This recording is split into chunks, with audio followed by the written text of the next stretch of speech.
Happy Wednesday po sa ating lahat. Ako si Benison Estareha. Patuloy pa rin pong epekto ng tatlong iba't ibang weather systems po sa ating bansa. Una na dyan, sa may northern and central Luzon, andyan pa rin yung malamig na amihan or northeast monsoon. Ito po yung malamig at yung hangin na nanggagaling po sa may mainland Asia. Kita sa ating latest satellite animation itong mga kaulapan na may dala rin po mahina hanggang katamtamang mga pag-ulan. Sa may southern Luzon at malaking bahagi ng Visayas and northern portion of Mindanao, andyan naman yung easterlies o yung mainit na hangin galing sa may silangan. Nagkokos din po ng mga pag-ulan, lalo na dito sa may Kabikulan, Eastern Visayas and Caraga region. Kapag po nagsasalubong itong amihan at mainit na easterlies, may tendency po na mamubuong makakapal na mga kaulapan at malalakas ang mga pag-ulan. Ito po yung tinatawag natin na shear line. And yung shear line offshore po ito, wala pa ito dito sa ating kalupaan. Nandito siya sa may silangan po ng Bicol, kitang-kita sa ating animation at nag-extend po yan hanggang doon sa may gitnang Pasipiko. So nagmumukha po siyang isang diretsong linya, kaya po siya tinawag na shear line. Samantala dito sa timog na bahagi po ng Mindanao plus Palawan, andyan naman yung intertropical convergence zone or convergence ng hangin na nanggagaling po dito sa may hilaga at timog na bahagi po ng ating mundo. Sa the northern and southern hemispheres, meron diyang nagsasalubong ng mga hangin. As a result, nagkakaroon din po ng makakapal na ulap at malalakas na mga pag-uulan doon. At magbaon po ng payong kung lalabas po ng bahay. Simula po ngayon hapon hanggang bukas ng madaling araw, asahan ng mataas sa tsansa ng ulan, mga light to moderate rains po dito sa may Cagayan Valley, sa halos buong Cordillera Administrative Region, down to Aurora and Quezon provinces. Yan po ay dahil sa malamig na amihanan. Make sure po na bukas kung kayo po ay sisimba for simbang gabi, magbaon na rin po ng jacket dahil medyo magiging malamig pa rin po ang ating panahon, lalo na sa mga kabundukan. Samantala dahil sa easterlies, simula po ngayong hapon hanggang bukas ng madaling araw, mataas ang tsansa ng mga pag-ulan dito sa may Bicol region, maging sa may Eastern Visayas, lalo na sa may Northern Samar, Eastern Samar at lalawigan po ng Leyte. At yung halos buong Caraga region, dahil din po yan sa easterlies, kalat-kalat ang ulan at mga thunderstorms. Habang overnight po, asahan din dito sa may central and southern portions of Palawan, mataas ang tsansa ng mga pag-ulan. Maging sa may Zamboanga Peninsula, Basilan, Tawi-Tawi, hanggang dito po sa may Soxargen at Davao region, mataas ang tsansa ng ulan. Kung kayo po ilalabas ng bahay or mag-out po sa inyong trabaho or eskwela, magbaon din po ng payong. Base naman sa ating latest satellite animation, wala pa tayong namamataang bagyo or low pressure area sa paligid ng Philippine Area of Responsibility.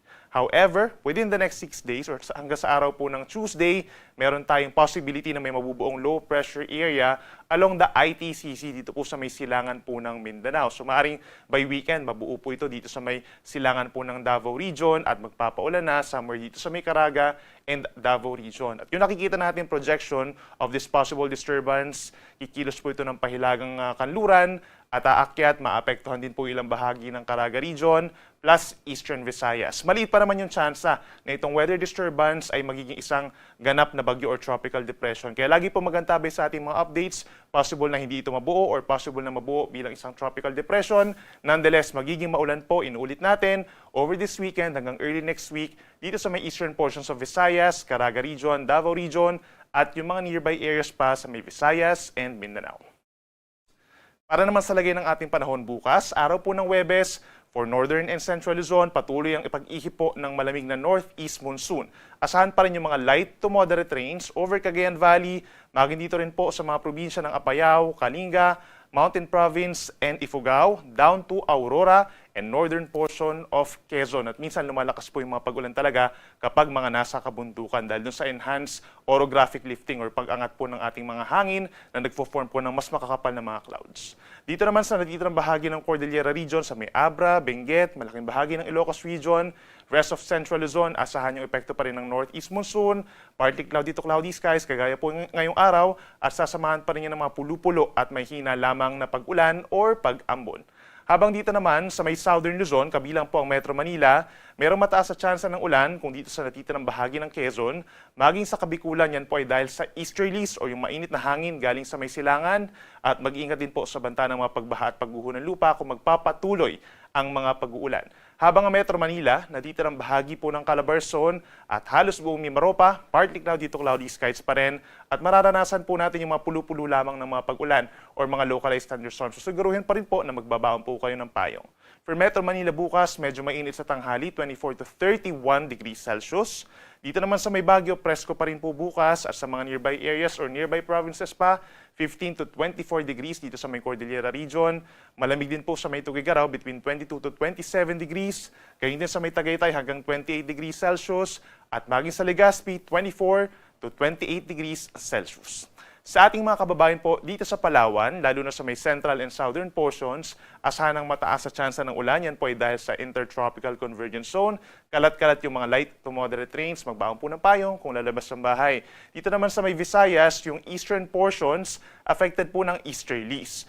Yung northern Samar, eastern Samar, Samar hanggang dito po sa may Leyte and southern Leyte, mataas po ang tsansa ng mga pag-ulan, magbaon din po ng payong at magantabay sa ating mga advisories or possibly heavy rainfall warnings po, worst case scenario.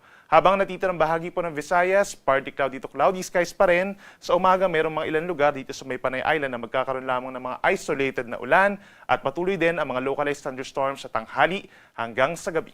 Temperatura natin sa may Puerto Princesa and Metro Cebu, posible hanggang 30 degrees Celsius. At sa ating mga kababayan po dito sa Mindanao, asahan ng mataas sa tsansa ng ulan sa Timog at Silangang parte dahil po yan sa pinagsamang epekto ng ITCZ at ng Easterlies. Yung Caraga region, lalo na po yung Dinagat Islands and Surigao provinces, mataas ang tsansa ng ulan dahil sa Easterlies. Doon sa may southern portions of Mindanao, dito sa may Sulu, Tawi-Tawi, hanggang dito sa may Socsalgen and Davao region, mataas pa rin ang tsansa ng ulan dahil po yan sa intertropical convergence zone or banggaan nga ng mga hangin. Mag-ingat po sa banta ng mga pagbaha at pagguho ng lupa kung biglang bumuhos po ang malakas na ulan. Habang natitirang bahagi po ng Mindanao, partly cloudy to cloudy skies pa rin at may tsansa lamang ng mga isolated na ulan at mga localized thunderstorms. For Zamboanga City, temperature 25 to 33 degrees so may kainitan. Habang sa may Davao naman po, between 24 to 30 degrees Celsius lamang. Para naman po sa lagay ng ating karagatan ngayon at bukas, wala po tayong gale warning or babala sa matataas sa mga pag-alon. Pinakamaalon dito pa rin sa may Northern Luzon, sa mga baybayin po ng Aurora, Quezon, Bicol, hanggang dito sa may Samar. Yan po ay epekto pa rin ng northeast monsoon. So may kalakasan pa rin po ito sa ngayon.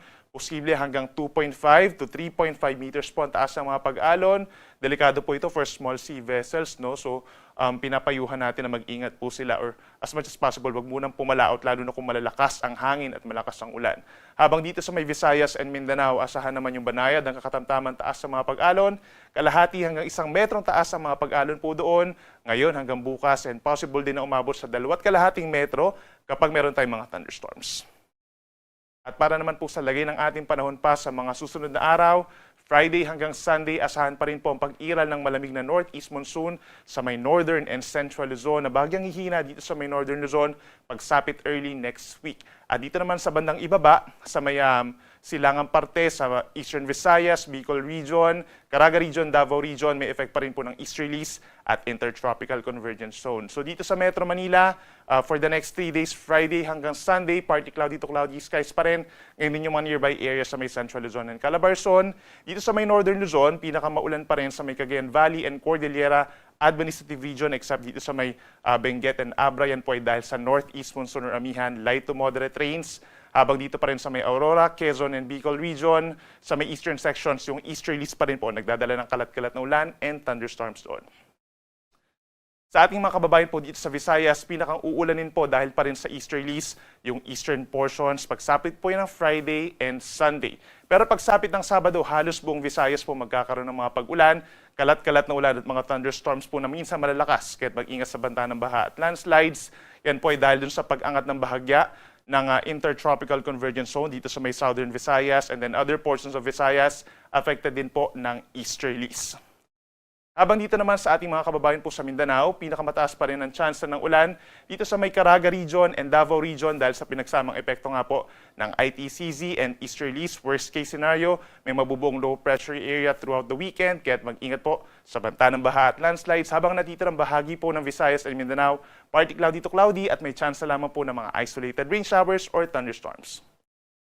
Ang ating sunset alas 5:30 po ng hapon at ang sunrise bukas 6:15 ng umaga. Yan muna ang latest mula dito sa Weather Forecasting Center ng Pag-asa. Ako muli si Benison Estareja na nagsasabing sa namang panahon, pag-asa magandang solusyon.